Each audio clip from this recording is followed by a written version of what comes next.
সে ২ নম্বর ফ্লোরে শুটিং করছে। বাংলার কিং আনোয়ার হোসেন উনি মারা গেছেন।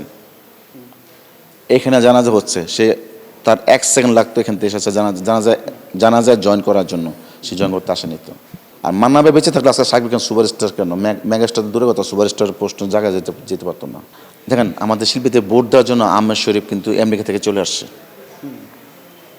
আমাদের কাজী মারুফ হিরো ও চলে আসছে শিল্পী সমিতি ভোট দেওয়ার জন্য। তো কতটুকু প্রাণ বন্ধন থাকলে, ভালোবাসা থাকলে, মায়ামত থাকলে সেই শ্বাস সমুদ্র এত কিলোমিটার পার হয়ে তারা শিল্পী সমিতি থেকে শুধু একটা ভোট দেওয়ার জন্য এখানে আসছে, চলে আসছে। অবশ্যই ভালোবাসে। কিন্তু সাকিব ভাইকে কিন্তু গেল 2 টার্মে দেখলাম আমরা ভোট দিতে আসছে। না, সে কখনো আসে না। সে মারা গেলে লাস্ট জানা দিতে আসেনি। এই দেখেন শরীর প্রশ্ন দাঁড়িয়ে গেছে। সে ২ নম্বর ফ্লোরে শুটিং করছে। বাংলার কিং আনোয়ার হোসেন উনি মারা গেছেন। এখানে জানাজা হচ্ছে, সে তার ১ সেকেন্ড লাগতো এখান থেকে এসেছে জানাজায় জয়েন করার জন্য, সে জয়েন করতে আসেনি তো। অবশ্যই দুঃখজনক ব্যাপার একটা জিনিসটা। করোনা বা যে কোনো ভাইরাসের এগেইনস্টে ফাইট মানি ব্যাকট্রলের লেফট রাইট। কিছু বলার নেই, কিছু বলার মতো ভাষায় আমরা খুঁজে পাচ্ছি না। শুনলে খুব খারাপ লাগে, কষ্ট লাগে।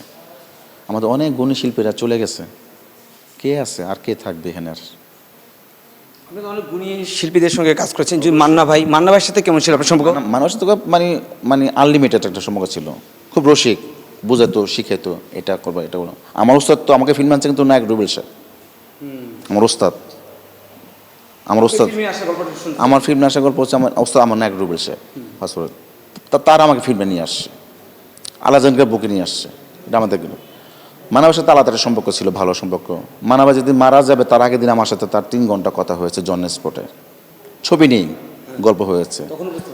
না, সে তো অসুস্থ, সুস্থ সে খাওয়া দাওয়া করতেছে, সে বললো খাবে দাবে, সে খাচ্ছে, কথা বলতেছি জন স্পটে। আমিও শুটিং করতেছিলাম, আমি গেছি, ভাইয়া কী অবস্থা, এই অবস্থা। আবার যে কোনো একটা কথা বলতাম, যখন মান্না ভাই ছিল, পেসের ছিল, তখন মান্না ভাইয়ের সাথে কথা মান্না ভাই এই সমস্যা, এই ওই সমস্যা, সে জিনিসটা সমাধান করে ফেলতো। তো এই ছিল ওনার গুণ। আর মান্না ভাই বেঁচে থাকলে আজকে সাকিব খান সুপারস্টার কেন, মেগাস্টার দূরে কথা, সুপারস্টার পোস্ট জায়গায় যেতে পারতো না। মান্না ভাই মারা যাওয়াতে কিন্তু মাঠটা খালি হয়ে গেছে, ফিল্ডটা খালি। আর ফিল্ডটা খালি হওয়াতেই উনি জায়গাটা পেয়ে গেছে।